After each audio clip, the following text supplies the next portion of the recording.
صلی اللہ علیہ وسلم. اما بعد فاعوذ باللہ من السمیع العلیم من الشیطان الرجیم. بسم اللہ الرحمن الرحیم. والمؤمنون والمؤمنات بعضهم اولیاء بعض یأمرون بالمعروف وینهون عن المنکر. وقال علیہ الصلاۃ والتسلیم طوبى لعبد جعله الله مفتاحا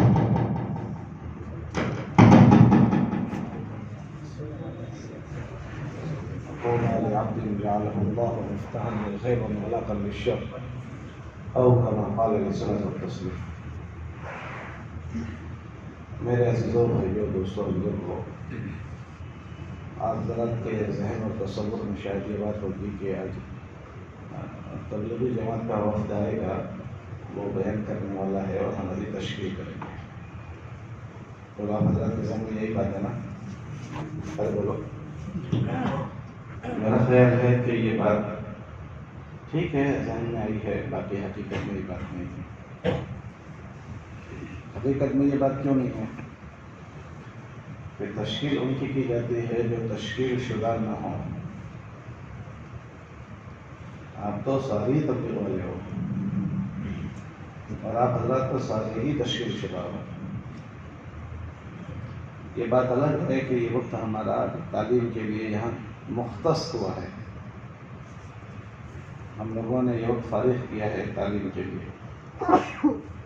باقی اس امت کا ہر فرد ان تمام کاموں سے متعلق ہے جو اللہ کے نبی علیہ السلام سے منسوب ہیں.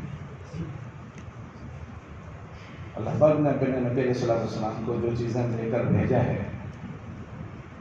ختم نبوت کی نیابت میں ان سارے کاموں کے ساتھ یہ ہر ایمان والا متعلق ہے. ہر ایمان والے کو اپنے سے متعلق دین سیکھنا پڑے گا، اس کے ذمہ تعلیم ہے.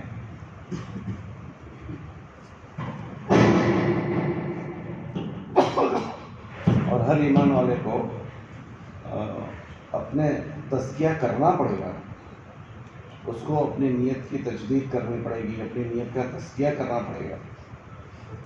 اور ہر ایمان والے کو اس کی حسب مقدرت تبلیغ کرنی پڑے گی. یہ اس سے متعلق امور ہے. یہ جو ہماری ترتیب ہے یہ ان چیزوں کی سیکھنے کی ترتیب ہے. یہ الگ بات ہے کہ امت کا ایک بہت بڑا مجمع ان چیزوں کی طرف متوجہ نہیں ہے اور اس کو ضروری نہیں سمجھتا، لیکن اس کا نقصان ہوتا ہے. سب سے پہلی بات یہ ہوتی ہے ہر آدمی کو اپنے سے متعلق جو دین ہے وہ سیکھنا ہے. ہر آدمی کو حافظہ بننا فرض عین نہیں ہے. ہر آدمی کے ذمہ مولوی صاحب بننا فرض عین نہیں ہے. لیکن ہر آدمی کے ذمہ اتنا دین سیکھنا ضروری ہے کہ جس سے وہ اپنے رب کو پہچان سکے. ہر آدمی کو اتنا دین سیکھنا ضروری ہے کہ میرا رب کون ہے اور میرے رب کے رب ہونے کے کیا تقاضے ہیں. اس لیے قبر میں جانے کے بعد پہلا سوال من ربک کا ہوگا. اگر کسی کو اس کا سوال سیکھنا ضروری نہ ہوتا تو اس کا جواب دینا بھی ضروری نہ ہوتا. سوال یہ بتا رہا ہے کہ اس کو تعلیم لینی پڑے گی. اللہ کے نبی علیہ السلام سے ہمارا رشتہ ہے، ایک اللہ سے رشتہ ہے، ایک نبی علیہ السلام سے رشتہ ہے. نبی علیہ السلام کے رشتے کا کیا تقاضا ہے؟ ہر ایمان والے کو سیکھنا پڑے گا. اس کے کیا تقاضے ہیں وہ سیکھنا پڑیں گے. اسی لیے اس کا جواب بھی ہر ایمان والے کو قبر میں جانے کا بات دینا ہی دینا ہے. اور تیسری چیز جو ہے وہ ہر آدمی کو اللہ نے فطرت اسلام پر پیدا کیا ہے. یہ الگ بات ہے کہ بعض لوگوں کو ان کے ماں باپ نے یہودی یا نصرانی بنا دیا. ہمارے ماں باپ نے ہمیں یہودی اور نصرانی نہیں بنا دیا، ہم فطرت اسلام پر واقف ہیں. تیسرا جو ہے وہ ہمارا رشتہ ہمارے اپنے دین سے ہے، ہمارے اسلام سے. تو اس کے کیا تقاضے ہیں؟ وہ ہر ایک کو سیکھنے ہیں، اور قبر میں جانے کے بعد بلا اختصاص ہر ایک کو اس کا جواب دینا ہے۔ اب اس میں اللہ پاک نے ہمارے جیسے مجمع کو مختص کیا طلب علم کے لیے، یہ اللہ کا فضل اور مہربانی ہے، ورنہ وہ چیزیں تو ہر ایک کو سیکھنی ہی ہیں، امر لابدی ہے یہ، اس کے بغیر چارے کار نہیں۔ اگر یہ چیزیں نہ سیکھی جائے تو وہ انسان انسانیت سے گر جاتا ہے۔ انبیاء علیہ الصلوۃ والتسلیمات نے جو انسانوں کو زندگی دی، اس زندگی کے ملنے کے بعد جنہوں نے اس زندگی کو سیکھا، سمجھا اور اس پر اپنے آپ کو لائے، اس کو اللہ قرآن میں کیا فرماتے ہیں، اور اس سے پہلے کی زندگی کو اللہ قرآن میں کیا فرماتے ہیں؟ کہ جو چیزیں انہیں سیکھنے کی ہے، جن چیزوں کی طرف انہیں توجہ دینی ہے، اگر ان چیزوں کی طرف توجہ نہیں دی گئی تو اسی مجمع کو کہا جا رہا ہے اولئک هم شر البریہ، اس دھرتی کے سب سے بدترین مجمع ہوا ہے انسان، 2 پیر ہے، 2 ہاتھ ہے، 2.5 من کا اس کا جسم ہے، لیکن اللہ کی دھرتی پر بدترین مجمع ہوا ہے۔ اور بدتر کیسے ہو گئے کہ جب انہیں سیکھنے کی چیزیں نہیں سیکھی گئی تو اس کے علاوہ کی چیزیں ان سے سرزد ہو رہی ہیں، اور وہ چیزیں ایسی سرزد ان سے ہو رہی ہے کہ جانور بھی ایسی حرکت نہیں کر سکتا۔ اس لیے اس گرے ہوئے انسان کو یہ بات کہی گئی اولئک کالانعام بل هم اضل، یہ جانوروں سے بھی گھٹیا قسم کا مجمع ہے، جانوروں سے بھی گھٹیا قسم کا، کیونکہ فطرتاً ہر آدمی کو اللہ نے جاہل ہی پیدا کیا ہے۔ ہم میں سے کوئی آدمی فطرتاً پیدائشی سیکھا ہوا نہیں ہے، کوئی آدمی بھی سیکھا ہوا نہیں، سب آدمی کو اللہ نے جاہل۔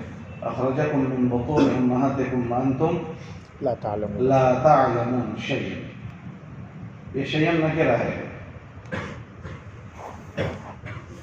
تو یہ ساری چیزوں کو گھیرے ہوئے ہے۔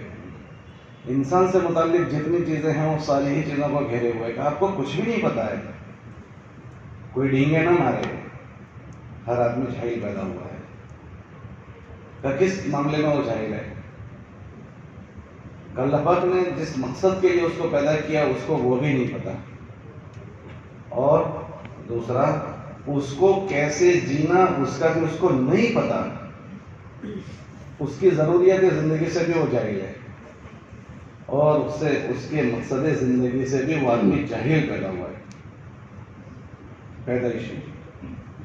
اللہ انسانوں کے مقابلے میں اور جتنی مخلوقات اللہ نے پیدا کی ان کے لیے یہ فرما رہے ہیں کہ ہم نے ان کو معلم پیدا کیا ہے۔ کیسے پیدا کیا ہے؟ خلقہم ثم ہداہم، کہ اللہ نے ساری مخلوق کو پیدا کیا اور ساری مخلوق کو اللہ نے سکھا کر پیدا کیا، سوائے ذرا زور سے بولو، انسان کے لیے اعتراف کرنا پڑے گا ہمیں۔ تو کیا سکھا کر دیتا ہے؟ جو چیزیں انسان کے ساتھ لگی ہوئی ہے وہ اور مخلوق کے ساتھ بھی لگی ہوئی ہے۔ یہ الگ بات ہے کہ مکلف ہے اور وہ غیر مکلف ہے۔ بھائی کیسے جینا وہ ہمارے ساتھ لگا ہوا ہے، کوئی جانور کے ساتھ بھی لگا ہے، ان کا کیسے جینا ہے، وہ اپنی ساری چیزیں جانتے ہیں ہمیں کیسے جینا ہے، کیا کھانا ہے کیا نہیں کھانا ہے، کہاں رہنا ہے۔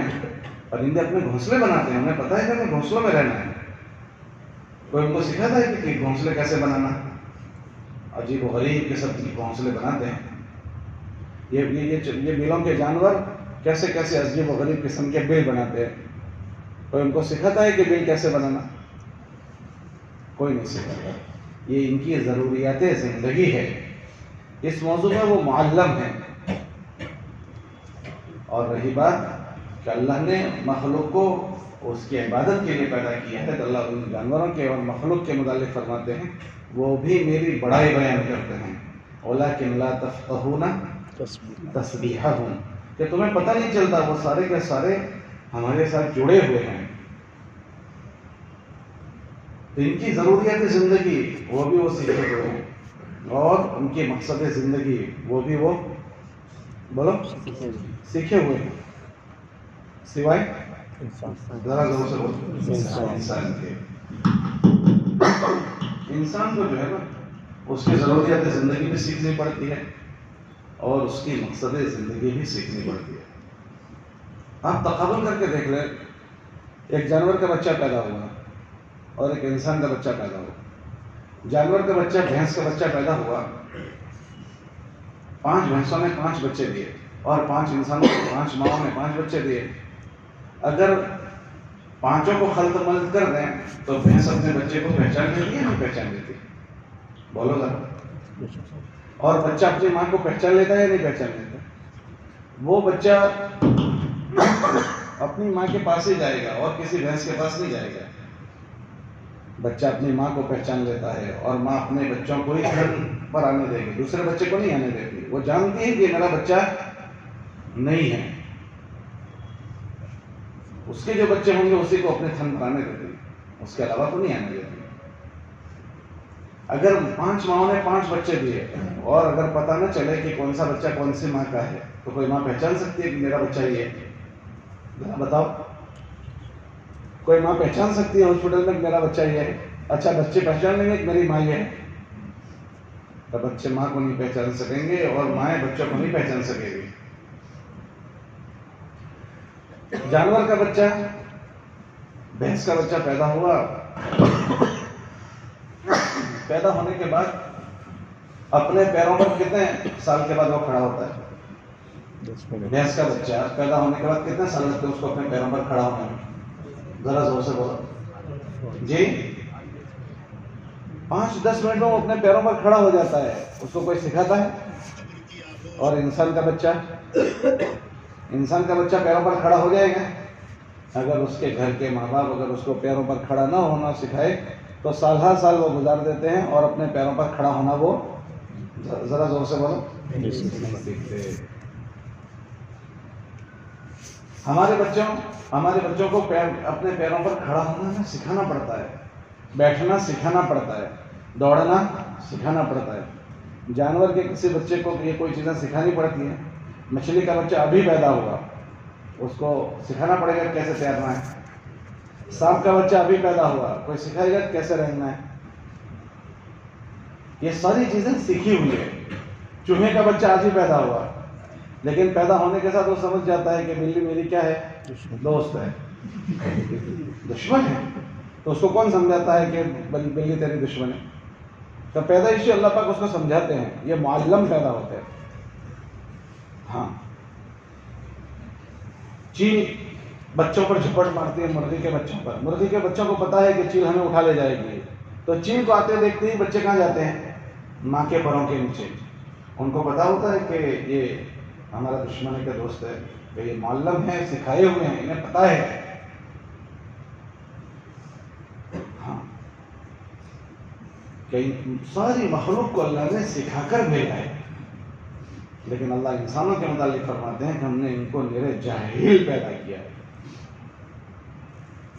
اخرجکم من بطون امہاتکم وانتم لا تعلمون شیئا۔ شیئا مطلق ہے، والمطلق یجری علی اطلاق ہے، یہ مطلق ہی ہے۔ اس نے ساری چیزوں کو گھیر دیا۔ پھر کیا کھانا؟ تو بکری کو، بچے کو کون سکھاتا ہے تجھے گھاس کھانے کی ہے، گوشت نہیں کھانا؟ کون سکھاتا ہے؟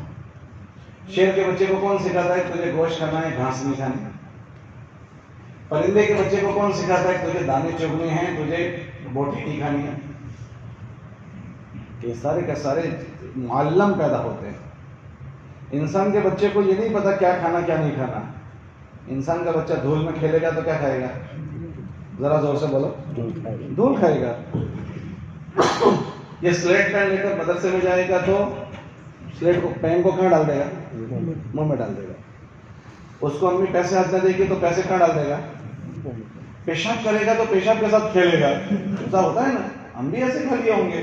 چوزے ہوتے ہیں وہ پیشاب میں کھیلتے ہیں، پیشاب کو منہ میں لے کر ڈال دیتے ہیں۔ صحیح غلط ماں کو توجہ رکھنی پڑتی ہے کہ منہ میں نہ ڈال دے، کہ اس کو نہیں پتا ہے کہ کیا کھانا ہے کیا پینا ہے۔ یہ ساری چیزیں ہم کو سیکھنی پڑتی ہے. ہاں، اور یہ ایسے سیکھتے ہیں ایسے سیکھتے ہیں کہ 100% اپنے نتیجے میں صحیح ہوتے ہیں. بہت سارے پرندے کنویں میں گھونسلہ بناتے ہیں. آپ نے دیکھا ہے بہت سارے پرندے کنویں میں گھونسلہ نہیں بناتے. تو وہ کنویں میں جب گھونسلہ بناتے ہیں تو جس دن ان کی پہلی اپنے گھونسلے کے نکلنے کا دن ہوگا تو اس کی جو اڑان ہوگی وہ پہلے دن جو ہوگی اس کو گھونسلے سے نکل کر کنویں کے من پر جا کر بیٹھنا ہے. بولو صحیح غلط؟ اگر وہ بیچ میں تھک جاوے کہ میں تو بہت تھک گیا ہوں، میں تو آج پہلی بار اڑ رہا ہوں تو مجھے ذرا ریسٹ لینا ہے، تو وہ سیکنڈ اس کی کون سی ہوگی؟ بولو کیا ہوگی؟ وہ اس کی موت ہوگی، وہ سیدھا کنویں میں جائے گا. لیکن آپ نے کسی ایک پرندے کو دیکھا کہ وہ بیچ میں ایکسیڈنٹ اس کا ہو گیا ہو اور اس کو تھکن میں کنویں میں گر گیا ہو؟ آپ نے دیکھا ہے؟ تو وہ ماں اس کو اتنا اللہ پاک کی طرف سے اس کو شعور اس ماں کے ذریعے سے دیا جاتا ہے کہ وہ پہلا جو اڑان اڑتا ہے نا پرندہ تو وہ سیدھا کنویں کے من پر جا کر بیٹھتا ہے. یہ معلم اللہ ان کو سکھا کر بھیجتا ہے. ان ساری چیزوں میں ہم لوگوں کو سیکھنا پڑتا ہے. ہم جاہل ہیں، ہم کیسے ہیں بولو؟ یہ ساری چیزیں ہمیں سیکھنی پڑتی ہے. جیسے یہ چیزیں سیکھنی پڑتی ہیں ایسے مقصد زندگی بھی ہر ایک کو سیکھنا پڑتا ہے. مخلوق کے متعلق اللہ فرماتے ہیں کہ ہم نے ان کو ہماری تسبیح سکھائی ہے اور وہ تسبیح بیان کرتی ہے لیکن تمہیں پتہ نہیں چلتا. انسان کے بچے کو تسبیح سکھانی پڑے گی کہ سکھائے وہ پیدا ہوگا؟ ہمارے وہاں حکم ہے کہ بچہ بولنا سیکھے تو اس کو اللہ بولنا سکھاؤ، اس کو کلمہ سکھاؤ، اس کو آداب سکھاؤ. اس کو سکھانا پڑتا ہے. تو یہ ہمیں یہ سب چیزیں اللہ کی عبادت کیسے کرنی ہمیں سیکھنی پڑتی ہے. ہم یہاں جو پڑھتے ہیں چار دیواری میں تو ہم اس میں علوم پڑھتے ہیں. علوم کون سے علوم پڑھتے ہیں؟ نحو کو پڑھتے ہیں، صرف کو پڑھتے ہیں. وہ علوم ہیں، وہ علوم واسطہ ہے. اصل علوم کیا ہے؟ کہ قرآن ہے اور حدیث ہے. تو یہ کیا ہے کہ یہ حسن لے ذاتی ہی نہیں ہے، یہ حسن لے ذاتی ہی ہے کہ بغیر ہی ہے کہ اس کے ذریعے سے ہم یہ چیزیں پڑھتے ہیں. اگر اس کی ضرورت ہوگی تو ہم اس کو کیوں پڑھتے ہیں؟ اس کے ذریعے سے، اس قرآن حدیث کے ذریعے سے ہم صحیح زندگی سیکھیں گے کہ اللہ ہم سے کیا چاہتا ہے. تو اب یہ جو جتنا سیکھتا چلا جائے اتنا وہ تربیت کے رخ پر آتا ہے. اس لیے دنیا میں یہ سب سے اچھی چیز سیکھی ہوئی کس کی ہوتی ہے؟ انبیاء کی ہوتی ہے. تو انبیاء سب سے افضل ترین لوگ اس دھرتی کے ہوتے ہیں، سب سے بہترین مجمع. اللہ پاک ان کو چھانٹتے ہیں. پھر اس کے بعد اس مشکات نبوت سے جو جتنا لیتا چلا جائے وہ اتنا ممتاز. اس میں سب سے اچھا کس نے لیا؟ حضرت ابوبکر صدیق رضی اللہ تعالیٰ عنہ نے لیا ہے، وہ سب سے اچھے. پھر اس کے بعد صحابہ کا مجموعہ ہے. کس کا مجموعہ؟ حضرت صحابہ رضی اللہ عنہ کا مجموعہ. انہوں نے یہ زندگی کو لیا اور لیتے لیتے اتنے لیا کہ اللہ پاک ان کی زندگیوں سے راضی ہو گیا. ان کے علاوہ اور کوئی آدمی پر ہم دعویٰ نہیں کر سکتے کہ اللہ ان سے راضی ہو گیا. وہ چاہے کتنا بھی بڑا آدمی ہو جائے. کیا کوئی دعویٰ کر سکتا ہے کہ اللہ اس سے راضی ہو گیا؟ کیا کوئی کسی کے لیے دعویٰ کر سکتا ہے؟ نہ کوئی کسی کے لیے دعویٰ کر سکتا ہے، نہ کوئی کسی کو معیار بنا سکتا ہے. بولو کوئی کسی کو معیار بنا سکتا ہے؟ اللہ نے جن کو معیار بنایا وہ سب کے لیے معیار ہو گئے. کہ سب سے بڑا معیار کون؟ صحابہ ہے. والذین اتبعوہم بإحسان، کہ یہ لوگ معیار حق ہے. جو ان کی ڈگر پر جائے گا ہم ان سے راضی ہیں، جو ان کی ڈگر پر جائے گا ہم ان سے راضی ہو جائیں گے. یہ جو ہم کو اللہ پاک نے جس چیز کے لیے منتخب کیا ہے یہ اس ڈگر پر پڑھنے والا علم ہے. یہ خالی یہ نہیں ہے کہ قرآن ہم پڑھ رہے ہیں یا حدیث پڑھ رہے ہیں، کہ اس میں ہم سے اللہ کیا چاہتا ہے، اس سے ہم سے ہمارا رسول کیا چاہتا ہے. ان چیزوں کا تعارف اس علم کے ذریعے سے ہوتا ہے. کیوں؟ اس دھرتی پر، اس زمین پر اگر یہ انسان اللہ کی مشیت کے علاوہ، اللہ کی منشا کے علاوہ کوئی چیز کرے گا تو وہ ایسے سخت مجرمانہ زندگی ہے کہ اللہ اس سے سخت ترین ناراض ہوتے ہیں. اللہ ان سے ناراض ہوتا ہے. اور ایمان والے کو تو جیسے اللہ پاک نے اپنی زندگی کو ان چیزوں سے سنوارنے کا حکم دیا جو اعمال ہم کو بتائے گئے، اس کے علاوہ اعمال تو بہت دور کی بات ہے، اگر ان چیزوں کے خلاف اس کی سوچ اور فکر بنے گی تو وہ بھی منفی نتائج لاتی ہے۔ اللہ نے قرآن میں نہیں واقعات بیان کیے، یمن والوں کا واقعہ بیان کیا، کون سی صورت میں؟ کہ ابا کھیت میں سے اپنا جب کٹنگ کرتے تھے تو غریبوں کو بھی تقسیم کر دیتے تھے، تو بچے وہ کہنے لگے کہ ہمارے ابا تو نادان تھے، وہ ایسی حرکتیں کرتے ہیں، آج رات کو تو ہم ایسی کٹنگ کریں گے کہ راتوں رات ہی سب کھیت کو صاف کر کے لے آئیں گے اور کسی غریب کو ہم حصے دار نہیں بنائیں گے۔ کون سی آیتیں ہیں؟ إنا بلوناهم كما بلونا أصحاب الجنة إذ أقسموا لا يصرمنها مصبحين إذ أقسموا لا يصرمنها مصبحين، صبح سے پہلے ہم صفائی کر دیں گے۔ تو کھیت کا تو صفائی نہیں ہوا، پوری مال متاع ہی کا صفائی ہو گیا۔ صبح میں جب کھیت پر پہنچے تو دیکھا کہ ایک بھائی کہنے لگا کہ بھائی ہم بھولے پڑے ہیں، یہ ہمارا نہیں ہے۔ تو دوسرا کہنے لگا نہیں ہم بھولے نہیں پڑے ہیں، دیکھو یہ آثار بتا رہے ہیں ہم، یہ ہمارا ہی کھیت کھلیان ہے۔ تو پھر مسئلہ کیا ہوا کہ ہم نے جو رات میں اپنی نیتوں میں فساد پیدا کیا تھا، شاید اس نے ہمارا ستیہ ناش کر دیا۔ کہ ہماری نیتوں میں فساد یہ آیا تھا کہ ابا تو نادان ہے اور یہ کرتے ہیں، ہمیں ایسی نادانی نہیں کرنی، ہمیں ساری جمع پونجی گھر لے کر آنی ہے۔ تو شاید اللہ کو ہماری یہ جذبات پسند نہیں آئی، تو اللہ نے رات کو ہی اللہ پاک نے کیا اتاری؟ بجلی، آگ اتاری اور پورے کھیت کو صفائی کر ڈالا۔ کہ ان میں کیا نقص پیدا ہوا تھا؟ کہ ان میں نیتوں کو بگاڑنے کا نقص پیدا ہوا تھا کہ انہوں نے نیت خراب کر دی تھی۔ کسی اس ایمان والے کی تو نیتیں بھی تولی جاتی ہے۔ کیا تولی جاتی ہے؟ ان کے بول بھی تولے جاتے ہیں۔ کرامن کاتبین یعلمون ما تفعلون، جو کر رہے ہیں اس کو لکھا جا رہا ہے۔ ما یلفظ من قول الا لدیہ رقیب، رقیب کس کو کہتے ہیں؟ رقیب عتید، ہر چیز کو نوٹ کرنے والے فرشتے موجود ہیں۔ اور پھر ہوتا کیا ہے؟ نوندنی ہو گئی، پھر اس کے بعد کیا ہوگا؟ کمن عمل صالحا فلنفسہ، اس نوندنی میں جس کی جو اچھی چیزیں آئے گی اس کی تیاری رکھے، اس کو ہم اس کا بدلہ دیں گے۔ ومن اساء، تو وہ بھگتنے کی تیاری رکھے۔ کہ کس کی؟ ابھی گزشتہ ہفتے میں ایک مضمون پڑھ رہا تھا تو اس میں ایک بزرگ نے لکھا کہ اگر کسی انسان سے ایک نیکی وجود میں آئی ہے تو اس نیکی کی خیر بھی اس کی طرف متوجہ ہو جاتی ہے، اور اگر کسی انسان کی ایک غلطی وجود میں آئی ہے اور توبہ نہیں ہوئی تو جتنا گناہ ہوا ہے اتنے مقدار کا اللہ کی ناراضگی اس کی طرف متوجہ ہو جاتی ہے۔ ومن اساء فعلیہا، ایسا نہیں ہے کہ وہ ابھی تھوڑا سا اتنے کلو ہونے تو اتنے من ہونے تو پھر اس کا بیڑا غرق کریں گے۔ وہ جتنا ٹیمپریچر اس نے کیا اتنا اللہ کی طرف سے ناراضگی اس بندے کی طرف متوجہ ہوتی ہے۔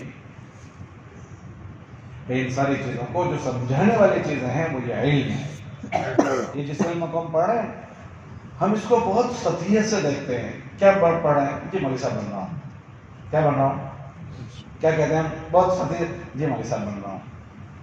کہ یہ تو وہ چیز ہے کہ جو آدمی کو جہل مرکب سے نکال دیتا ہے اور اس کو ایسا بنا دیتا ہے کہ یہ اللہ کی منشا کے مطابق جینے والا بن جاتا ہے۔ کیسا بن جاتا ہے بولو؟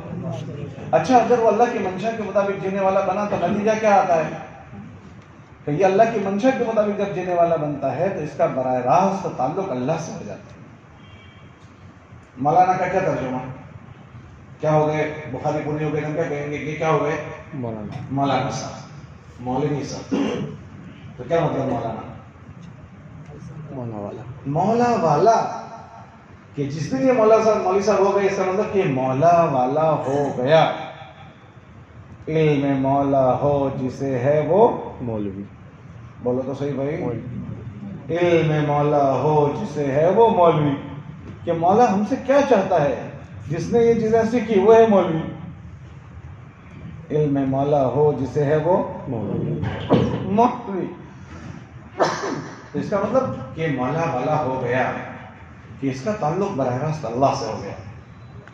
کیونکہ یہ اس نے جو علوم پڑھے ہیں وہ علوم وہ ہیں کہ اللہ کیسے جینے کو پسند کرتے ہیں اور اللہ کس جینے سے ناراض ہوتے ہیں، اس کو اس نے پڑھا ہے۔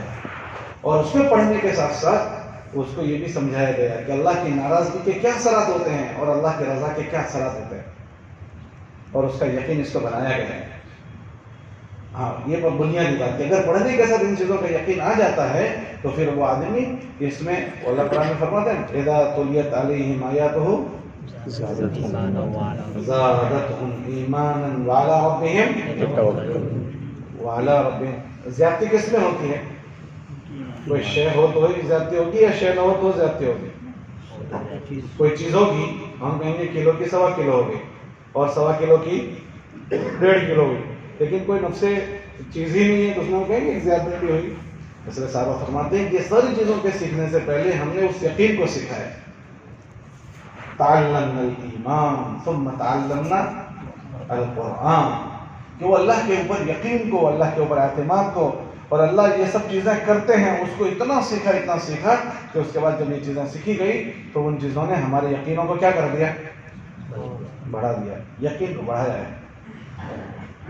جب وہ چیز یقین بڑھتا ہے تو پھر کرنے کی چیزوں کا آدمی راغب ہوتا ہے کہ وہ چیز کرنی ہے، کیوں کہ اس کے نتیجے یہ آنے والے ہیں، اور منہیات سے آدمی بچنے والا بنتا ہے کہ اگر یہ خدا نہ کرے یہ چیزیں ہوں گی تو میرے اللہ اس قدر ناراض ہوں گے۔ اس لیے کتابوں میں آتا ہے کہ مومن گناہ کو ایسے سمجھتا ہے جیسے اس کے سر پر پہاڑ آ کر ٹھہرا ہے جو کہ اس کو دبا دے گا، اور جو منافق ہوتا ہے وہ گناہ کو ایسے سمجھتا ہے جیسے مکھی بیٹھی تھی اور اڑا دی۔ باقی مومن تو اس کے بھر کے نیچے دب جاتا ہے۔ تو ایسا کیا ہوتا ہے کہ وہ دب جاتا ہے؟ ایسا یہ ہوتا ہے کہ وہ جانتا ہے کہ اس کا انجام کیا ہوگا۔ اس کا انجام، اس لیے علم والا اللہ سے ڈرنے والا ہوتا ہے۔ علم والا کیسا ہوتا ہے؟ انما یخشی اللہ، ہم سے کوئی پوچھے کہ کیوں مولوی صاحب اللہ سے ڈرتے ہیں، کہ اس کے لیے ڈرتے ہیں کہ انہیں پتہ ہے کہ اللہ کا قہر کن طرق سے ہوتا ہے اور اللہ کی ناراضگی کن طرق سے ہوتی ہے، وہ جانتا ہے۔ تو ذرا بھی کچھ بات ہوتی ہے، ہمارے محلے میں کرفیو لگ جائے تو ہمارے چھوٹے بچوں کو نہیں پتا کرفیو کیا چیز ہے تو وہ نہیں ڈرتا، ہمارے پاگل کو نہیں پتا کہ کرفیو کیا ہوتا ہے وہ نہیں ڈرتا، لیکن باشعور آدمی، پولیس کی گاڑی آئے گی تو کہے گا کہ میں کوئی مسئلہ نہیں، میں تو پہلوان 36 کی چھاتی لے کر پھروں گا، مجھے کوئی مسئلہ ہی نہیں ہے، کیا کوئی پھیر سکتا ہے؟ جو جانتا ہے، جس کو شعور ہو گیا کرفیو کیا ہے تو وہ ڈرے گا، جس کو شعور نہیں ہے وہ نہیں ڈرے گا، اور وہ پولیس والے بھی ان کو کچھ نہیں کریں گے، کیونکہ یہ تو بچے ہیں، جانتے نہیں ہیں، پاگل ہے کہ یہ تو بچہ ہے کچھ نہیں جانتا، اس کو چھوڑ دیں گے۔ لیکن جو باشعور ایسی حرکت کرے گا تو وہ ماخذے میں آئے گا، وہ پکڑ میں آئے گا، وہ پکڑ میں آئے گا۔ ایسے یہ اہل علم جو ہوتے ہیں وہ پڑھنے کے بعد یہ جانتے ہیں کہ اللہ کن چیزوں سے بندوں کی گرفت کرتے ہیں، اور کن چیزوں کی وجہ سے اللہ کی رحمت ان بندوں کی طرف متوجہ ہوتی ہے، تو پھر وہ اس کو جان کر سمجھ کر اس کے کرنے کے کاموں کے عادی بنتے ہیں اور نہ کرنے کی چیزوں سے بچنے والے بنتے ہیں۔ تو اللہ قرآن میں فرماتے ہیں کہ ہم سے سب سے زیادہ ڈرنے والا جو مجمع ہے وہ یہ مجمع ہے۔ اس لیے اللہ پاک نے ہم کو جس چیز کے لیے منتخب کیا ہے یہ بہت بڑی چیز ہے، بہت بڑی چیز ہے کہ جو آدمی کو اللہ والا بنا دیتی ہے۔ کیسا بنا دیتی ہے بولو؟ اور اگر کوئی آدمی اللہ والا بن گیا تو پھر اس کا کام ہو گیا۔ سب سے بڑی جو سوغات صحابہ کو حضور علیہ السلام سے ملی وہ یہ ملی کہ حضور علیہ السلام نے جو ان کو تعارف کروایا اللہ کا، اس سے ان میں سے ایک ایک کا تعلق اللہ سے ہو گیا۔ کس سے ہو گیا بولو؟ اور جب اللہ سے ہو گیا تو وہ اللہ کے ما سوا سے مستغنی ہو گئے۔ کس سے مستغنی ہو گئے؟ چھوٹے سے چھوٹی چیز میں اور بڑے سے بڑی چیز میں وہ اپنی زندگی گزارنے میں غیر اللہ سے مستغنی ہو گئے۔ بڑے بڑے مرحلے، لیکن وہ اللہ کے ما سوا سے مستغنی ہو گئے۔ کسی کی انہیں کوئی پرواہ نہیں، انہیں کوئی ڈرا نہیں سکا، کوئی انہیں خوفزدہ نہیں کر سکا۔ ان میں یہ تھا کہ ہمارے ساتھ اللہ ہے، اور اس کو فخریہ بولتے تھے، اللہ مولانا ولا مولا لکم، ہمارے پاس تو ہمارا اللہ ہے، تمہارے پاس کوئی نہیں۔ اللہ مولانا ولا مولا لکم، ہمارے پاس ہمارا اللہ ہے، تمہارے پاس کیا ہے؟ اس کو اعتماد سے بولتے تھے۔ کوئی بات ہے کہ ہم اپنے اللہ سے کہہ دیں گے، کوئی مسئلہ نہیں، ہم ہمارا اللہ سے کہہ دیں گے۔ تو آپ صحابہ کی زندگی کو دیکھو، چھوٹے موٹے جو کوئی مسئلے آئے تو ان کا فوراً رجوع اللہ کی طرف ہوا ہے، اور اللہ پاک کی طرف جب ان کا رجوع ہوا تو اللہ نے ان کو بے یار و مددگار نہیں چھوڑا۔ جس چیز کی جس وقت جو ضرورت تھی اللہ نے ان کی وہ ضرورتیں کو پورا کیا ہے، انفرادی طور پر بھی اور اجتماعی طور پر بھی، چھوٹے مسئلے میں بھی اور بڑے مسئلے میں بھی۔ تو وہ زندگی تک یہ علم ہم کو پہنچاتا ہے. یہ بہت بڑی بات ہے. آج پوری دنیا لوگوں کی محتاج ہے. آج پوری دنیا لوگوں کی محتاج ہے. ہر آدمی کسی نہ کسی کا محتاج ہے. انبیاء کسی کے محتاج نہیں ہوتے. انبیاء تو کہتے ہیں کہ ہم تو تم سے شکریہ کا بھی بھاونا نہیں رکھتے. لا نريد منکم جزاء ولا ہم تم دوسری کیا باتیں کرتے ہم تو تم سے شکریہ کی بھی آشا نہیں رکھتے. ہم تمہارے شکریہ کو کیا کریں گے؟ ان اجریہ الا علی اللہ، کہ ہمارا تو اللہ ہے کہ ساری مخلوق سے مستغنی ہوگا. اگر یہ چیز اس کے حق کے ساتھ کی جائے جس میں اللہ نے ان کو مشغول کیا ہے تو ایک ایک آدمی کو مولا والا بنا دیتی ہے. کون سے والا بنا دیتی ہے بولو؟ اس لیے اس کا پہلا تقاضا ہے جس کا ہمارے دل سے استحضار ہو. ہم من بھر کر بولیں کیا کر رہے ہو؟ جی ہم اللہ والا علم پڑھ رہے ہیں. اور دنیا میں ڈگری والے نہیں بولتے کیا کر رہے ہو؟ میں پی ایچ ڈی کر رہا ہوں. ہاں وہ بھائی تو پی ایچ ڈی کر رہا ہے تو اتنے ورڈ سے کہیں کو بولتا ہے؟ تو وہ جانتا ہے کہ پی ایچ ڈی کرنے کے بعد میری تنخواہ 2 لاکھ 3 لاکھ روپے ہوگی. تو 2-3 لاکھ ہوگی تو کیا ہوگا؟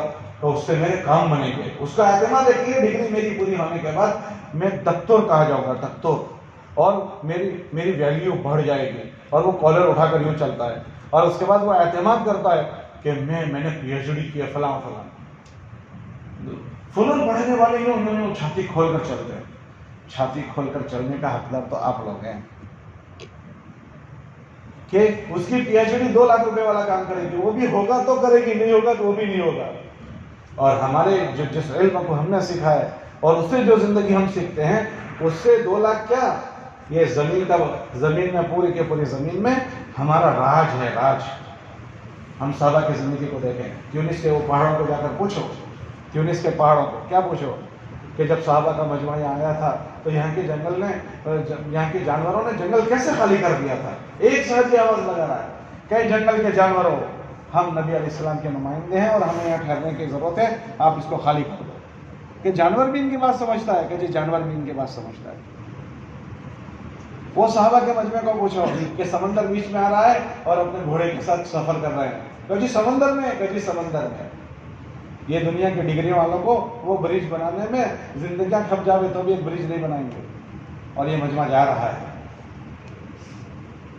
ہاں کہ ان کے ایک کارستانی ہم سنیں گے کہ تو حیرت میں ڈال دیں گے کہ ڈگری والے یہ کالر اٹھا کر اگر چلنے کے کوئی حقدار ہے تو یہ مجمع ہے جس کو اللہ نے یہ زندگی سیکھنے کا موقع دیا ہے.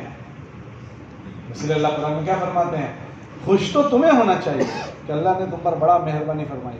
قل بفضل اللہ وبرحمتہ، پھر آگے فبذالک فلیفرحوا، کہ یہ تم پر اللہ کا مہربانی ہے، فضل ہے، اس پر تم کیا ہو جاؤ؟ خوش. ارے بولو فلیفرحوا. یہ کون سا سیرا ہے؟ والامر، کہ تمہیں یہ خوش ہونا ہی ہونا چاہیے. پھر آگے کیا فرمایا؟ یہ یجمعون میں کیا کیا چیزیں آتی ہیں؟ وہ خیر مما، یہ یجمعون میں کیا کیا چیزیں آتی ہیں؟ ہمارا چھوٹا سا دکان، ہمارا گھر، ہماری گاڑی، یہی آتی ہے. تو کیا آتی ہے؟ یہ دنیا میں بسنے والی ساری کائنات اور ان کے سارے مالہ و معالی، یہ سارا ایک طرف. اور اللہ نے جس چیز کے لیے آپ کو منتخب کیا ہے وہ ایک طرف. اس لیے کہہ رہے ہیں کہ اس کو سب سے پہلے اس یقین کے ساتھ پڑھنا ہے کہ اس کے پیچھے ساری چیزیں جڑی ہوئی ہے. اگر یہ اس یقین کے ساتھ پڑھا جائے گا تو پھر اس کے اثرات ظاہر کریں گے. چیز جو اثر ظاہر کرتی ہے نا اس کے یقین پر. اور اگر اس یقین کے ساتھ نہ پڑھا جائے، اس نیت کے ساتھ نہ پڑھا جائے تو ٹھیک ہے، مرور ہو جاتا ہے. مولانا جیسا فرما دیتے کہ ایک آدمی قرآن پڑھ رہا ہے اور وہ خالی میری تلاوت کی نیت سے پڑھ رہا ہے تو اس کی تلاوت ہو جائے گی. لیکن اگر اس نے یہ نیت کی کہ نہ یہ کتاب ہدایت کی کتاب ہے، اے اللہ اس میں میرے مقدر کی ہدایت ہے، اللہ مجھے میرے مقدر کی ہدایت دے، تو اس کو ثواب تو ملنا ہی ملنا ہے، لیکن اس کو ہدایت بھی، ورنہ زندگی بھر قرآن پڑھ رہا ہے اور اس کے مقدر کی ہدایت اس سے نہیں، کیونکہ اس نے نیت ہی نہیں کی. اور بندے کو جو ملتا ہے وہ کس پر ملتا ہے؟ لِكُلِّ امْرِئٍ مَا نَوَىٰ. ماں کون سا ہے؟ جس چیز کی وہ نیت کرے گا. ہماری نیتوں پر ہمیں ملے گا. اب ہر طالب علم دیکھ لے کہ ہم نے کیا نیت کی ہے. حضرت مولانا محمد موسیٰ رحمۃ اللہ علیہ فرماتے تھے مجمع 3 قسم کا ہوتا ہے. ایک مجمع وہ ہوتا ہے جو کوئی کام نیت کر کے کرتا ہے, نیت کر کے. ایک مجمع وہ ہوتا ہے جو بدنیتی سے کرتا ہے. بیٹھتے ہیں بیان میں تو دیکھتے ہیں آج کیا بیان کرتے ہیں, منفی چیزیں دیکھیں گے. بھائی انسان نے بھولے تو سب سے ہوگی, کل بنی آدم خطاؤن وخیر الخطائین. بھائی توبہ کر لیں گے, کیا مسئلہ ہے؟ تو اس توبہ کرنے والے کی تو بخشش ہو جاتی ہے, اور نقد کی نگاہ سے بیٹھنے والے کا تو حساب کتاب شروع ہو جاتا ہے. ہاں ہوتا ہے. تو حضرت فرماتے تھے کہ ایک اپنی اصلاح کی ایک تو کوئی اچھی نیت کر کے بات کرتا ہے, اور دوسرا نقد کے ذہن سے ہوتا ہے, اور تیسرا جو ہوتا ہے وہ بغیر نیت کے مجمع میں بیٹھ, کوئی نیت ہی نہیں. بھائی کیا بات ہے کہ جی آج پروگرام ہونا تھا اس لیے بات سننی پڑے گی تو ہم بھی بیٹھ گئے, کہ لازمی تھا اس لیے بیٹھ گئے. بات کرنے والا سوچے میں نے کیا نیت کی, بات سننے والا سوچے میں نے کیا نیت کی. حضرت فرماتے تھے کہ اکثر مجمع بغیر نیت کا ہوتا ہے, اس لیے بڑے بڑے کام ہو جاتے ہیں لیکن اس کے ہمیں نفع نہیں ملتے کیونکہ نیت ہی نہیں کی تھی. اور ملتا کس پر ہے؟ لکل امرئ من كانت هجرته الى الله ورسوله فهجرته الى الله ورسوله ومن كانت هجرته الى دنیا يصيبها. پھر آگے ينكحها. کیا اتنا بڑا عمل ہجرت کا, لا ہجرت بعد اليوم, کہ اس کے بعد یہ عمل ایسا ہے کہ اس کے بعد ہے ہی نہیں. اتنے بڑے عمل میں اگر تھوڑا سا فساد آ جائے تو اتنے بڑے عمل پر وہ کہا گیا کہ اس کی ہجرت اسی کے لیے. تو ہمارے عمل میں ہمیں اگر نیت نہیں کی تو اس لیے اس پڑھنے میں اس کا استحضار کی اتنی بڑی بات ہے, یہ مجھے اللہ والا بنا دے گا, مولا والا بنا دے گا, تو مجھے اس کو اسی نیت سے پڑھنا ہے. اور جس دن میں مولا والا ہو گیا تو میرے کام براہ راست اللہ کی قدرت سے بنائے جائیں گے. اس لیے میری یاری کس سے ہو جائے گی؟ اللہ سے. میں مولا والا ہوں. وہی بزرگ بیت اللہ میں طواف کر رہے تھے, تو طواف کے دوران کسی نے کہا کہ بادشاہ سلامت نے آپ کو مارنے کی نیت کی ہے اور وہ آ رہے ہیں. اچھا, تو ملتزم پر چپک گئے اور کہنے لگے اللہ میاں اگر وہ آج یہاں آ گیا نا تو میں تجھ سے دوستی توڑ دوں گا. کیا کہہ رہے ہیں؟ اللہ میاں اگر وہ آج یہاں گیا نا بادشاہ سلامت تو میں کیا کروں گا؟ کس سے دوستی توڑ دوں گا؟ اللہ میاں آپ سے دوستی توڑ دوں گا. کیا اللہ سے تعلق ہوگا؟ وہ کہہ رہے ہیں کہ اللہ میاں آپ سے دوستی توڑ دوں گا. بادشاہ سلامت دروازے پر داخل ہوئے اور ان کو گھوڑے پر سے لڑک کر گرے اور دروازے کے چوکھٹ پر ان کا جنازہ پڑا. یہ کیا ہوا کہ مولا والا ہے. کون ہے؟ ارے بولو کون ہے یہ؟ مولا والے. حضرت شیخ نے واقعہ لکھے, کشتی جا رہی ہے بیت اللہ کی طرف اور کشتی بھنور میں آئی. جب کشتی بھنور میں آئی تو کشتی ٹوٹی ہے. ایک خاتون تھی, اس کے ہاتھ میں کشتی کا ایک تختہ ہاتھ میں آ گیا, اس کے ساتھ اس کا بچہ بھی تھا, وہ تیر رہی ہے. ایک حبشی, اس کے ہاتھ میں بھی ایک تختہ آ گیا, وہ بھی تیرنے لگا. تو تیرتے وہ حبشی, جب اندر فساد ہوتا ہے نا تو وہ سب جگہ فساد ہوتا ہے, تو اس کے اندر گندگی تھی. تو عورت کے پاس تیرتے پہنچا اور کہا مجھے اپنی ضرورت پوری کرنا تھی. عورت کہنے لگی تو نے نہیں دیکھا کشتی ٹوٹی ہے, سارے لوگ ڈوبے ہیں, اور تجھے اس حال میں یہ تصور ہو رہا ہے, تجھے شرم نہیں آتی؟ اللہ سے ڈر. لیکن جب اندر خباثت اور غلاظت ہوتی ہے نا, وہ سب جگہ خباثت اور غلاظت, بدبو تو ہر جگہ بدبو ہی دیتی ہے. تو اس نے کہا نہیں, مجھے تو اپنی ضرورت حاجت پوری کرنی ہی کرنی ہے. تو عورت کا دیکھا کہ بڑا شد و مت کر رہا ہے, تو اس نے اپنے بچے کو چوٹیں بھری ہیں, اس کو رلا دیا تاکہ اس کو بہانہ بنائے. دیکھ بچہ رو رہا ہے تو صبر کر, بعد میں دیکھتے ہیں. تو اس ظالم نے اپنی خواہش پوری کرنے کے لیے بچے کو یوں پکڑا اور سمندر میں پھینکا. جیسے ہی سمندر میں پھینکا, یہ خاتون کی زبان سے بات نکلی کہ اللہ اپنے مخلوق میں سے کسی مخلوق کو تو اس پر مسلط کر دے. ابھی تو اس کے جملے پورے نہیں ہوئے کہ سمندر میں سے ایک جانور نکلا, اور جانور نے آ کر اس آدمی کا نیوالا بنایا اور اس کو لے کر چلا گیا. یہ کون عورت ہے؟ یہ کون عورت ہے؟ مولا والی. یہ کون عورت ہے؟ مولا والی. کہ اللہ سے تعلق ہے تو بس اللہ سے تعلق ہوا, کوئی مسئلہ نہیں. ہم ایسی بڑی چیز کو پڑھ رہے ہیں, اگر اس کو اس یقین کے ساتھ, اس کے حد کے ساتھ پڑھا گیا تو یہ نتیجہ لاتا ہے. کون سا نتیجہ لاتا ہے؟ درخت کے نیچے حضور علیہ السلام سوئے ہیں اور وہ تلوار سونتا ہوا ہے اور کہہ رہا ہے کہ اب تجھے کون بچائے گا؟ تو کیا فرما رہے ہیں؟ اللہ. نظر آ رہا ہے کہ تلوار سونتی ہوئی ہے اور ایک سیکنڈ میں کام پورا ہو سکتا ہے, اور بنداس یہ کہہ رہے ہیں کہ کون بچائے گا؟ ہاتھ لرزے ہیں اور تلوار گری ہے. پھر حضور پوچھ رہے ہیں اب بتا کہ تجھے کون بچائے گا؟ کہ کریم ابن الکریم، آپ تو کریم ہیں اور کریم کے بیٹے ہیں. ہماری نگاہیں آسمان والے پر جائیں یہ پڑھتے پڑھتے اس یقین کے ساتھ. اللہ نے بہت بڑی بات پڑھنے کے لیے ہم کو یہاں بھیجا ہے، اس لیے اس کا تقاضا یہ ہے کہ اس کو اس نیت کے ساتھ پڑھا جائے، اس یقین کے ساتھ پڑھا جائے، اور جو پڑھا جا رہا ہے ایسا بنتے ہوئے پڑھا جائے. ایسا بولو، بنتے ہوئے پڑھا جائے. پڑھا تو گیا لیکن ایسا بننے کی ہم نے مشق نہیں کی، ایسا بننے کی ہم نے مشق نہیں کی، تو پھر تو پڑھنا الگ ہو جائے گا اور بننا الگ ہو جائے گا. اور قیمت جو ہے نا، قیمت وہ بنے ہوئے لوگوں کی ہوتی ہے. کس کی ہوتی ہے بولو؟ اللہ کا وعدہ جو قرآن میں ہے، ان اللہ مع الصبر، یہی ہے تو کیا ہے؟ ان اللہ مع الصبر، یہی ہے نا قرآن میں. تو پھر کیا لکھا ہے؟ تو صابرین کیا چیز ہے اور صبر کیا چیز ہے؟ ان اللہ یحب الاحسان او محسنین. ارے بولو محسنین. تو ما الفرق بین الاحسان والمحسنین؟ ما الفرق بین الصبر والصابرین؟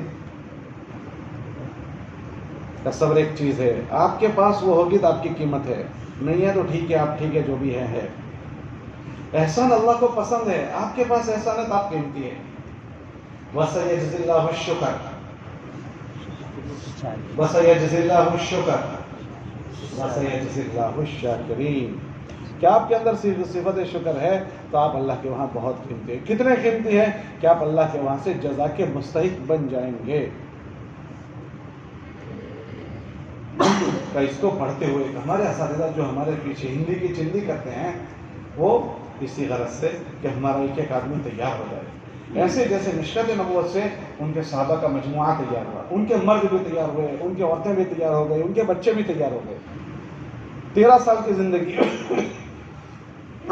اور 10 سال کی زندگی، جو جتنے سالوں میں آیا وہ اللہ کے نبی علیہ السلام سے ایسا لیتا گیا کہ اللہ کے نبی علیہ السلام نے بلا اختصاص کے یہ فرمایا. کیا فرمایا؟ ان سب کے متعلق فرمایا کہ ان میں سے ایک ایک آدمی ستاروں کی طرح ہے. اور یہ کیا فرمایا گیا؟ اللہ نے خود ان کی گواہی دی کہ یہ ایسے لوگ ہیں کہ ہم ان سے راضی ہو گئے. تو اس کو اسی ذہن سے پڑھنا ہے، اور اسی پڑھنے کے زمانے میں ہمیں اپنے آپ کو ایسا بنانا ہے. پڑھنے کا زمانہ ہی بننے کا زمانہ ہے. پڑھنے کا زمانہ کون سا ہے بولو؟ ہمارے یہاں یہ نہیں ہے پڑھنے کا زمانہ الگ ہے اور بننے کا زمانہ الگ ہے. ہم پڑھیں گے بننے کے لیے ہی پڑھیں گے. ہم پڑھیں گے کہیں گے. ہمارے بزرگ مثال دیتے تھے کہ اگر کوئی آدمی بننے کے زمانے میں نہیں بنا تو پھر نہ بننے کے زمانے میں کیسا بن جائے گا؟ ماں کا پیٹ بچے کے لیے بننے کی جگہ ہے. اس کی آنکھیں بھی یہی بنے گی، اس کا دماغ بھی یہی بنے گا، اس کے ہاتھ پیر بھی یہی بنیں گے. یہ بننے کا ماحول ہے اس کا. اور کوئی بچہ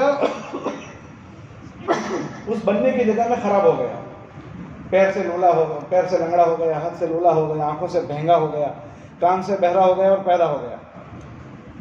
اب آپ مجھے بتاؤ کہ کیا اس کی ماں ڈاکٹروں کے پاس لے کر اس کو پھرے کہ ہمارا بچہ تو لنگڑا پیدا ہوا ہے، ہمارا بچہ لولا پیدا ہوا ہے، ہمارا بچہ آنکھوں سے بہنگا پیدا ہوا ہے، ذرا اس کی آنکھ دے دو، تو دے سکے گا کوئی؟ کیا بات ہو گئی کہ یہ بچہ اس جگہ خراب ہو گیا ہے جہاں اس کو کیا ہونا تھا؟ ارے بولو کیا ہونا تھا؟ بننا تھا. تو یہاں وہ خراب ہوا ہے، اب یہ کہیں نہیں بن سکے گا. اسی طرح ہمارے بننے کی جگہ یہ ماں کا پیٹ ہے. اگر اس میں ہم نہیں بنے تو ہم نہیں بن سکتے. ایسے ہی چار دیواری ہم سب کے بننے کی جگہ ہے. ہمارے بزرگ فرماتے تھے کہ 2 جگہوں پر اگر کوئی خراب ہو گیا اور نہیں بنا وہ دنیا میں کہیں نہیں بنے گا. پھر یوں فرماتے تھے کوئی طلب علم کے لیے گیا اور کوئی آدمی اللہ کے راستے میں گیا، ان 2 جگہوں پر نہیں بنا تو پھر کہیں نہیں بنے گا. مولانا اسلام رحمۃ اللہ علیہ فرماتے تھے. تو آپ حضرات یہ نہ سمجھیں کبھی پڑھنے کا زمانہ ہے بعد میں دیکھ لیں گے، نا. ان اعمال کا ہمیں یہی عادی بن جانا ہے جو ہمارے اساتذہ ہم کو پڑھاتے ہیں نا. تو جس دن ہماری پڑھائی پوری ہو اس دن ہمارا گھڑتر بھی پورا ہو. ہمارے یہاں 2 چیزیں ساتھ ساتھ چلتی ہے، تعلیم اور تربیت. بھણتر میں تو گھڑتر کس چیز کا؟ مجھے کیا بولنا ہے، مجھے کتنا بولنا ہے، مجھے کب بولنا ہے.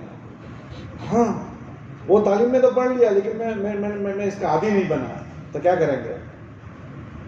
تو ہمیں وہ یہاں سیکھنا ہے کہ کون سے جملے کو کتنے ٹیمپریچر سے بولنا ہے. کون سے جملوں کو کب بولنا ہے؟ ادعو الی سبیل ربک بالحکمۃ والموعظۃ الحسنہ. موعظۃ حسنہ سے پہلے اللہ کیا کہہ رہا ہے؟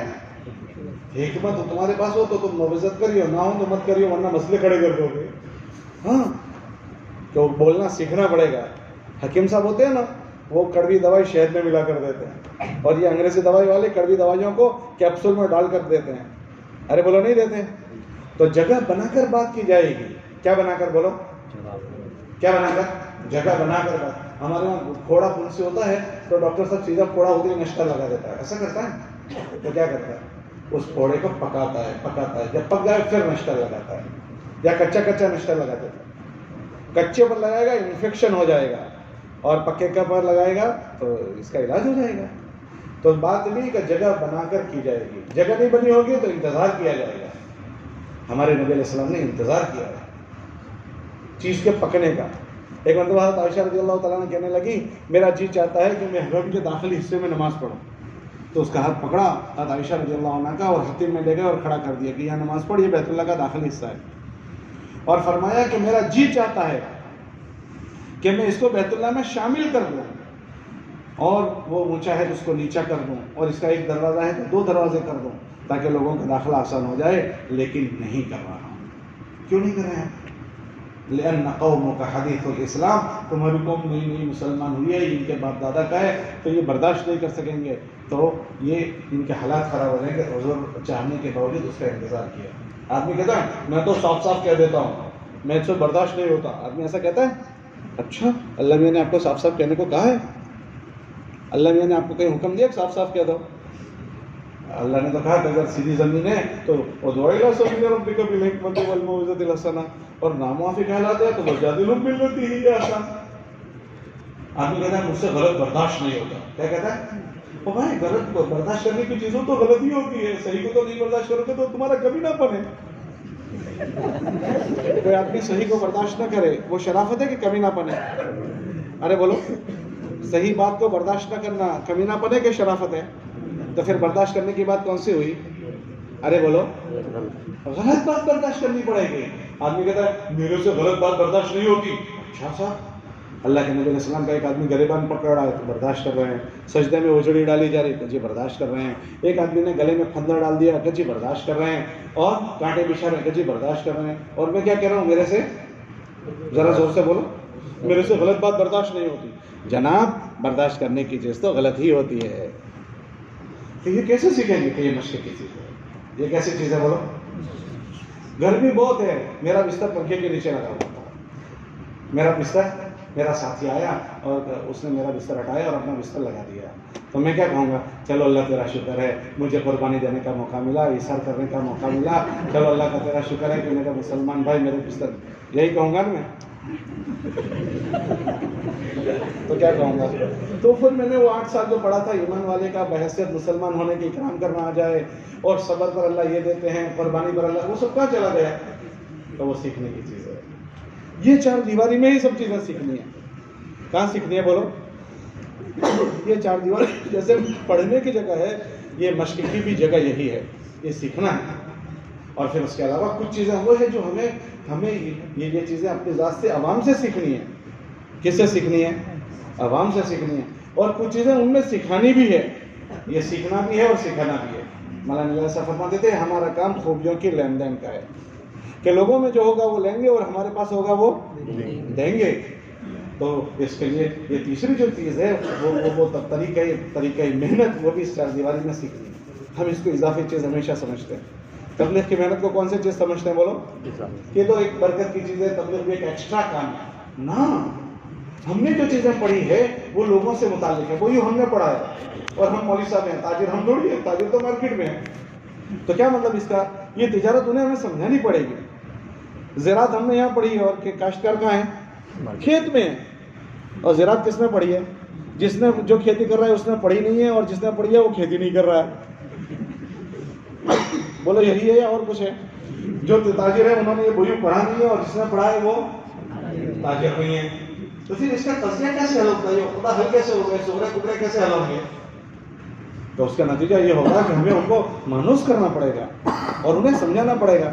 سیرت میں ملتا ہے حضور علیہ السلام ہر روز ظہر کے بعد بازار میں جاتے تھے، مارکیٹ والوں کی خبر گیری لیتے تھے. ایک مرتبہ گئے اور ایک گیہوں کے ڈھیر پر ہاتھ مارا اور دیکھا کہ کیا بات ہے کہ اوپر خشک گیہوں ہیں، اندر تر گیہوں ہیں.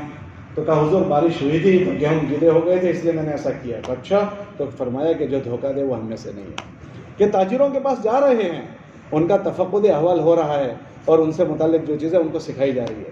کاشتکار لوگ آ گئے کہ ہم ایسے کھیتی کرتے ہیں، ایسے کھیتی کرتے ہیں، تو ہم نر مادہ کو کھجور کو اس طرح سے ملاتے ہیں کہ جی آپ ایسا نہ کریں. اچھا ایسا نہیں کریں گے تو فصل نہیں ہوئی. تو حضور ہماری کوئی فصل نہیں ہوئی. اچھا چلو پہلے جیسے کرتے تھے ایسے کر لو، انتم اعلمکم بامور دنیاکم، جیسے کرتے تھے ایسے کر لو.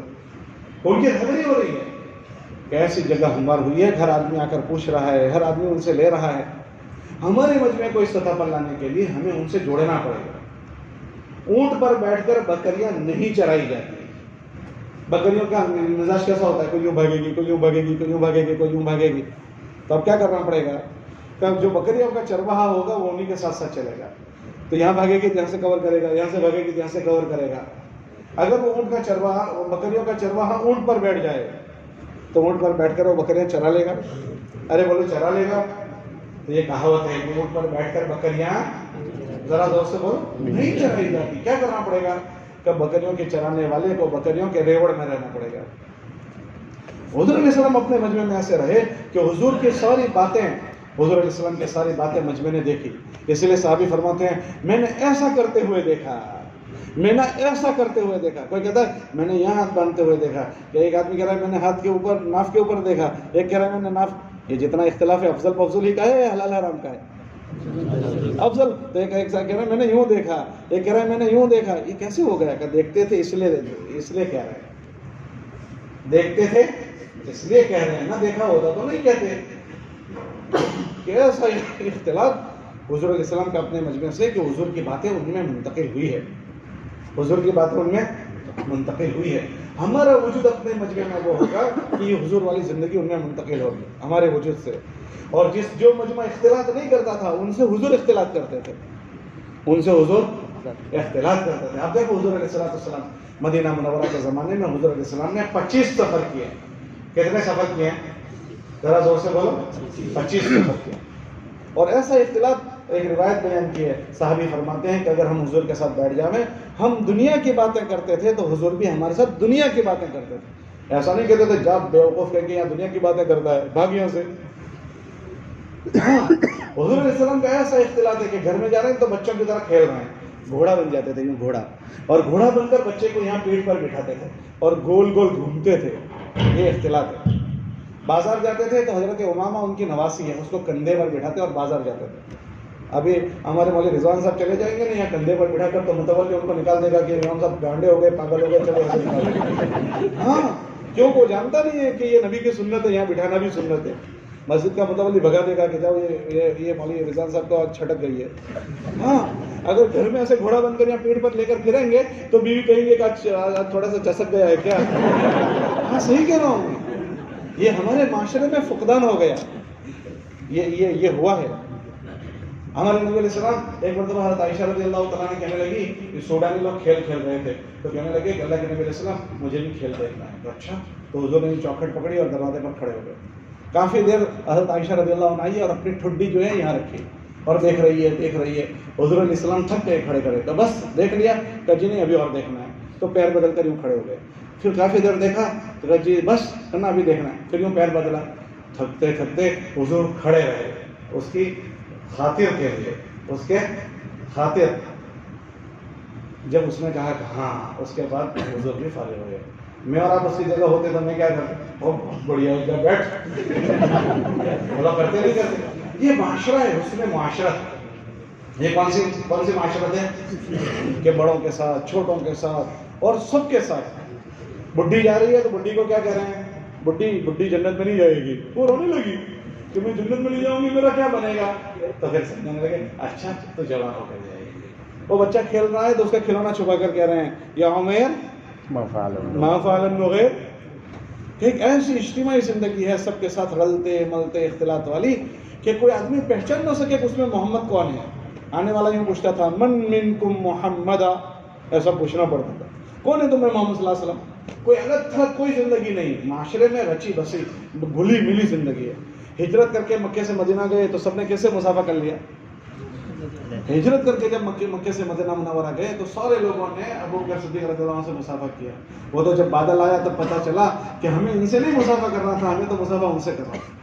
ایسی حضور علیہ السلام کی زندگی اپنے مجمع کے ساتھ، یہ زندگی ہمیں اسی چاردیواری میں سیکھنی ہے. یہ ساری اچھی تعلیم یہیں سیکھنی ہے، اچھی اپنی تربیت اسی چاردیواری میں ہمیں کرنی ہے، اور اللہ کے نبی علیہ السلام کے مجمع پر محنت کرنا. دیکھو یہاں مختلف گھروں کے لوگ ہیں، آپ جو بچے ہو نا یہ مختلف گھروں کے بچے ہیں، مختلف طبیعتوں کے لوگ ہوں گے. کوئی کون سے ضلع کا، کوئی کون سے ضلع کا، کوئی کون سے ضلع کا، اور جو الگ الگ ہوتے ہیں تو الگ الگ مزاج ہیں، الگ الگ طبیعتیں ہیں. ان ساری طبیعتوں کو مانوس کرنا اسی چاردیواری میں آپ سیکھیں. جو آپ کو کہتے ہیں 10 منٹ تبلیغ کے لیے نکالو، کتنے منٹ؟ دورانی تعلیم کتنے منٹ بولو؟ آپ پڑھائی کے لیے آئے ہیں تو اصل آپ کی جو مقدم رہے گا وہ پڑھائی رہے گی. 24 گھنٹے آپ کے پڑھائی میں لگنے چاہیے. کتنے گھنٹے بولو؟ 24 گھنٹے. لیکن 10 منٹ آپ کو اس لیے فارغ کرنے کو کہتے ہیں اس چاردیواری میں کہ مختلف طبقوں کے لوگوں کے ساتھ آپ اس چاردیواری میں جب ملو گے، اب ان سے آپ بات کرنے گئے تو مزاج الگ الگ ہوتے ہیں. مزاج کوئی میٹھے مزاج کا ہوگا، کوئی کھٹے مزاج کا ہوگا، کوئی تورے مزاج کا ہوگا، کوئی پتہ نہیں کون سے مزاج کا. ہر ایک سے ہمیں بات کرنے کا سلیقہ آ جائے، کیونکہ بات جو کی جائے گی وہ عقل تول کر کی جائے گی. کیسے بات کی جائے گی؟ کلم الناس علی قدر عقولہم. اے لوگوں عقل تول کر بات کرو، کیونکہ عقل جو ہوتی ہے نا کسی کی 50 گرام ہوتی ہے، کسی کی 100 گرام ہوتی ہے، کسی کی 150 200 ہوتی ہے، اور کوئی عقل کا پیدل بھی ہوتا ہے. ہاں، اور ان سبھی کو سمجھانا ہے. ہم ایسا نہیں کہہ سکتے 50 گرام والے کو میں سمجھا لوں گا، 100 گرام والے کو میں مستثنا کر دوں. کیا ایسا کریں گے؟ بھئی جو جس سطح کا ہے اس سطح والے کو ہمیں سمجھانا ہے، اور اس کی سطح پر اتر کر سمجھانا ہے. آپ عربی اول والے سے دوہرے والے کی بات کرو تو چلے گی بات. فوز الکبیر کے حاشیے میں ہے نا ایک جگہ لکھا ہے شاہ ولی اللہ محدث دہلوی رحمۃ اللہ علیہ نے کہ انبیاء جو ہوتے ہیں نا، انبیاء وہ مجمع کی سطح پر آ کر بات کرتے ہیں. کس کے سطح پر؟ مجمع کی سطح پر آ کر بات کرتے ہیں. اور پھر لکھا کہ اگر مجمع کی سطح پر آ کر بات نہیں کریں گے تو پھر وہ مجمع یہ کہہ سکتا ہے کہ اللہ میاں نبی نے جو بات کی تھی وہ بہت اوپر کی تھی، ہم تو اس کو نہیں سمجھ پائے. تو انبیاء ان کی سطح پر آ کر بات کرتے ہیں. روکانا آ کر حضور سے کہہ رہا ہے کہ میں تمہاری بات تو مان لوں، میرے ساتھ کشتی کھیلو گے؟ کہ کھیلوں گا. اب کہاں شان نبوت اور کہاں روکانا کا اکھڑا، لیکن اس کو بات سمجھانے کے لیے اس کے ساتھ کھیل رہے ہیں. ایک مرتبہ آئے اور یوں اٹھا کر یوں گھما کر رکھ دیا تو وہ حواس باختہ ہو گئے، یہ کیا ہوگا؟ پھر دوبارہ حضور نے اٹھایا اور یوں اٹھا کر رکھا، دوبارہ حواس باختہ ہو گیا. اور جب تیسری مرتبہ اٹھایا اشہد ان لا الہ الا اللہ و اشہد ان کہ مجمع جس سطح کا ہے اس سطح سے ہمیں ان کے ساتھ رہنا. ہمارے اور ان کے بیچ میں بعد نہیں ہوگا. تو پھر انشاءاللہ ہمارے پاس جو چیزیں ہیں وہ ان میں منتقل ہوگی. جیسے نبی علیہ السلام کے پاس جو چیزیں تھیں ان کے صحابہ میں منتقل ہوئی، صحابہ میں ان کی چیزیں منتقل ہوئی ہے. صحابہ کے بہت سارے صفات ہیں، لیکن صحبت وہ معروف ہوئی کہ صحبت سے دین منتقل ہوتا ہے. ہمارے اور ہمارے مجمع میں بعد نہیں ہوگا. تو اس کی مشق آپ کو اس چاردیواری میں کرنی ہے کہ 24 گھنٹے نیری پڑھنے میں لگانا ہے. اور 10 منٹ جو ملاقاتوں کا کہتے ہیں نا، ملاقاتوں کا، تو ملاقات میں جائیں گے تو کچھ بچہ ہماری بات سنے گا، کوئی نہیں سنے گا، کوئی متوجہ ہوگا، کوئی نہیں ہوگا. اب ہمیں سہنا آئے گا، اور وہ آدمی نہیں سنتا تو ہمیں کیسے اس سے بات کرنی ہے وہ اللہ تکا سکھائے گا. بات کرنا بھی سیکھنا پڑتا ہے. ہاں بات کرنا بھی، ہاں